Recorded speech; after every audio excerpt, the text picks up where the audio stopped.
What's up, adventurers? My name is Platinum Phoenix, and welcome back to Ocarina of Time. Last time, we rescued the Carpenters from the Gerudo and gained access to the Haunted Wastelands. And this time, we're going to be going through those Haunted Wastelands to reach the Spirit Temple. But before we actually head that way, I wanted to show, once you rescue all 4 of the Carpenters, they build and fix this bridge that is across the canyon in Gerudo Valley, giving us very easy access going back and forth between the two sides. And something else we could do now that we can just run back and forth between there is actually jump off of this ledge to show that there are actually 2 outshoot ledges down here in the valley. And now that we have our long shot, we can actually come down here and hook onto this box and show that within this box is probably one of the most randomly hidden pieces of heart in this entire game. I don't know how they expect you to find this randomly, because it's just in a random box sitting on this ledge that you have to use the long shot for. But this brings us up to 34 out of 36 pieces of heart, so we're getting very close to being max health. Unfortunately, once we are on this ledge, we have no way of hook-shotting back up. You can see that the long shot doesn't really reach. So we have no real choice but to actually dive into the water and head to Lake Hylia and just walk back. So we're going to do that real quick. All right, with that heart piece gotten and us back up here, I actually want to talk to the Carpenters real quick. Hey, I heard you saved my men. When they returned, we built this bridge. Look at this. Isn't it a fine bridge? They may be wimpy carpenters, but once they all got together, they got the job done. And if we actually go inside of this tent, we can see the 4 carpenters that we rescued last episode. And I actually want to talk to each of them. The leader of the gang of thieves is Naburu. She is experimenting and brainwashing many people at the ruins in the desert. When Naburu was a lone wolf thief, she never stole from the weak, but now Naburu's gang of thieves stands for cruelty and brutality. She claims to be a chivalrous robber, but no way. In Gerudo society, those who have great skill in horseback riding and archery are well respected. How about trying horseback archery at the Gerudo fortress? If you have a horse, a Gerudo from the fortress will set up your challenge. Building a bridge over the valley is a simple task for 4 carpenters. So, we get actually a lot of good information from the Carpenters just from coming back and talking to them. Between the fact that we could do a challenge at the fortress using Epona, since we have a horse that we can ride. And they also talked about Naboru, which is a Gerudo we were told about last episode, being the second in command right under Ganondorf. And also that she is stationed in the Shadow Temple at the edge of the desert. So what we need to do is actually come over here to this gate that leads out to the desert, and we need to climb all the way up to the top of the, I guess this is a watchtower, and talk to this Gerudo up here. Hey, rookie, are you going into the desert? I'll open this gate for you, but you can't cross the desert unless you pass the 2 trials. The first trial is the River of Sand. You can't walk across this river. After you cross it, follow the flags we place there. The second trial is the Phantom Guide. Those without eyes that can see the truth will only find themselves returning here. You are going anyway, aren't you? I won't stop you. Go ahead.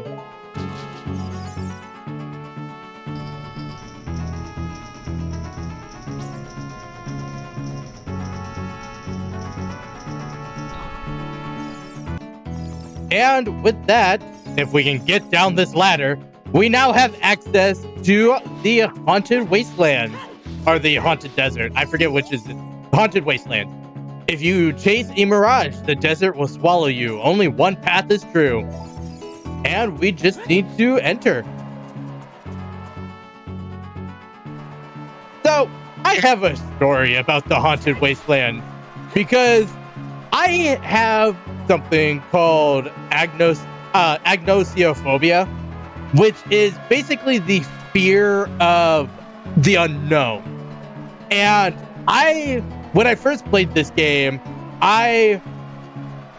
shortly after doing the Forest Temple, I ended up showing up here in the Garuda Valley just because I was running around and seeing what I could do. And I did all of the carpenter stuff, and I went around and I rescued him and everything, and I got the token. So I came out here and I saw basically just what was advertised. Oh, Wasteland. And it's just open and you can't really see very far ahead of you, and you have to follow these things. And it just triggered a deep anxiety in me, and I just straight up left, which is actually fortunate for me, seeing as I actually skipped something, but seeing as I didn't have the correct items in order to actually go through the desert, so I wasn't actually skipping anything by leaving, but I straight up left and I did every other temple in the game that I physically could before coming back here. And also I am just now lost. Oh, I found the sign that I just completely walked past. All those reckless enough to venture into the desert, please drop by our shop. Carpet merchant. This is what I was actually looking for while telling that story, but you need to use your hover boots in order to actually gain enough runway to actually get over here, and we can talk to this merchant. Welcome. We are selling stuff strange and rare from all over the world to everybody. Today's special is a dangerous running object, terrifying. I won't tell you what it is until I see the money. How about 200 rupees? So this guy makes you pay 200 rupees without telling you anything about what you are buying. But we've had 500 rupees for a while, so why not? You got Bomb Shoe. On the item subscreen, you can set it with 1 X, Y, or 2. Carry and place it with 1 X, Y, or 2. Basically, this guy only sells bomb shoes. What I'm selling is Bomb Shoe. The mark that will lead you to the Spirit Temple is the flag on the left outside of the shop. Be seeing you. So this guy only sells bomb shoes, like he just said and like I just said. And a lot of people really hate this guy because they see him as a scammer or a cheat. Basically, they're like, oh, he stole $200 from me without telling me what I was getting, and he only gave me bomb shoes. But I want to frame it a different way because I actually really like that merchant for one purpose alone, and that is the fact that he sells bean shoes for 200 rupees, and in stuff like challenge runs, he's one of the most reliable merchants in the game because you know what he is selling. And if you need bomb shoes, he is the only shop in the entire game that reliably sells bomb shoes. Basically, you could buy bomb shoes in other places and get them easier than this guy, but other shops don't resupply like the one in Castletown. And stuff like the bomb shoe bowling, it's random what you get with that. So it's not always that you're going to get bomb shoes if you really need bomb shoes for that. The other thing is, as long as you have 200 rupees, he will sell you bomb shoes. But other than that, he is also a merchant of information, telling you that when you leave his carpet, you have to go to the left in order to actually get to this tower that we were trying to reach. And actually, if we go up here, I believe there is a sign somewhere up here, this podium that we need to read. One with the Eye of Truth shall be guided to the Spirit Temple by an inviting ghost. So if we stand back, and Navi is just kind of flying around, but if we pull out our Eye of Truth, aka the Lens of Truth, there is a Poe here. I will be your guide on your way, but coming back, I won't play. I'll show you. I didn't even get to read all of it said. Basically, it's saying that it'll show us the path because all of the flags that we were following are now gone, and the only path that we can go to get through the rest of this desert is the ghost here, and that is a super annoying enemy that I will talk about later. But we basically just need to follow this Poe in a very specific pattern, and he will lead us to those two flags, which indicates where the Shadow Temple, or not the Shadow Temple, the Spirit Temple is. But you may be thinking that the Lens of Truth is required here, and that I lied in past episodes when I said that you can completely skip the Lens of Truth. But this Poe always follows a set path, meaning that if you know the path that this Poe goes and have it memorized somehow, you can get through this without ever needing the Lens of Truth.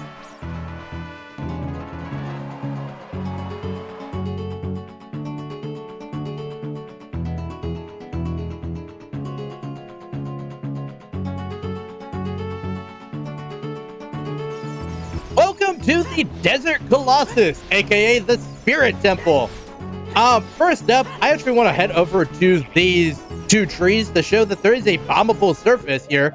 And if we actually pull out our bombs, we can go ahead and set this here. Nope. Set. You know what? That wasn't what I was planning, but it worked. And this is a great fairy fountain. So we just need to run up here, and like all the others, we just need to play Zelda's Lullaby.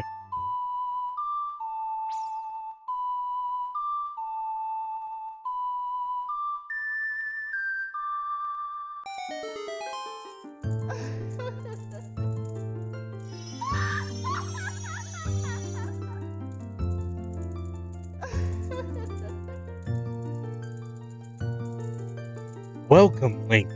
I am the Great Fairy of Magic. I will give you a magic spell. Please take it.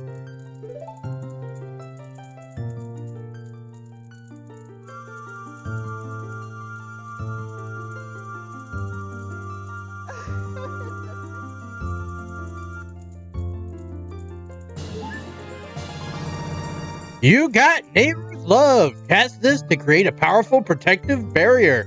It's defensive magic you can use with 1 X, Y, or 2. Neighbor's Love is in effect for only a limited time, so use it carefully. When battle has made you weary, please come back to see me. So, Nehru's Love is the item that we get from this one, and this is the final of the magic, I guess, magics. Which is good, because we're running out of space to put things in our inventory. But Nehru's Love is a strong barrier that basically doesn't allow you to take any damage while it is up, kind of like the description says. But there is a few things about it. The first is that we already have 18 hearts. And with the fairies, we have 3 of them at least. That means we have 72 hearts to run around and kind of not really worry about taking hits all that often. So, in all honesty, Nehru's Love is not super helpful, except for a very few set amount of circumstances. The first is actually right now. This is actually the perfect circumstance to use Neighbor's Love while running through the desert, because these things are just super annoying to run through, and they pop up randomly. But with Neighbor's Love, they will pop up and run into you, but won't actually damage you. And it's really nice to have basically just a free way of running through the desert without having to worry about the actual enemies that come along with it. The other thing about Neighbor's Love is that Nehru's Love is a protective barrier against weaker attacks, but if hit by a stronger attack, you will still be thrown back. So it's not a perfect defense. It can still be used against you if you are not careful about which enemies you are using it against. But inside of the Spirit Temple, we can see a hole here that we are too big to crawl through, and a giant stone block over here that is simply too big for us to push our pool. So we have no way of doing anything in here. Also, I want to point out Neighbor's Love lasts for a very long time. Even though the Great Fairy said it's only a limited amount of time, it's a very long time. The downside is you can't use any other magic while you have Neighbor's Love activated. So no Dense Fire, no fire arrows, nothing like that. But the only things we can actually interact with in here are those Armoses up there, which aren't really helpful to us, and these statues. If you want to proceed to the past, you should return here with a pure heart of a child. And then this other one reads, if you want to travel in the future, you should return here with the power of silver from the past. So both of them basically are telling us to come back when we're a child, because that one says proceed as a child, and that one says we get the power of silver as a child. So our only course of action is to leave.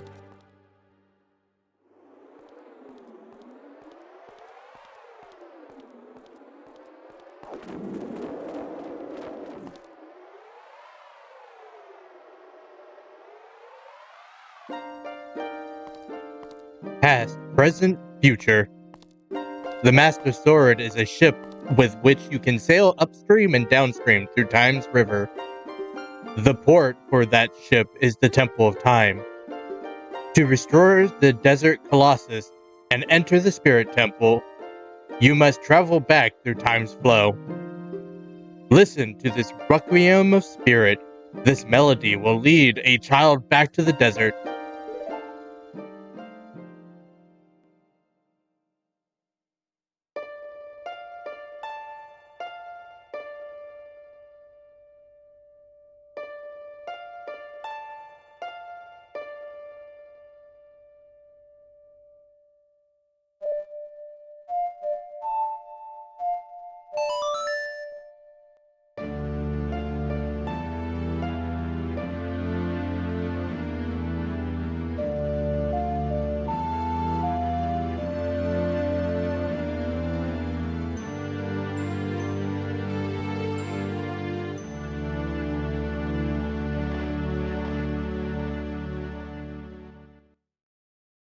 You have learned the Requiem of Spirit.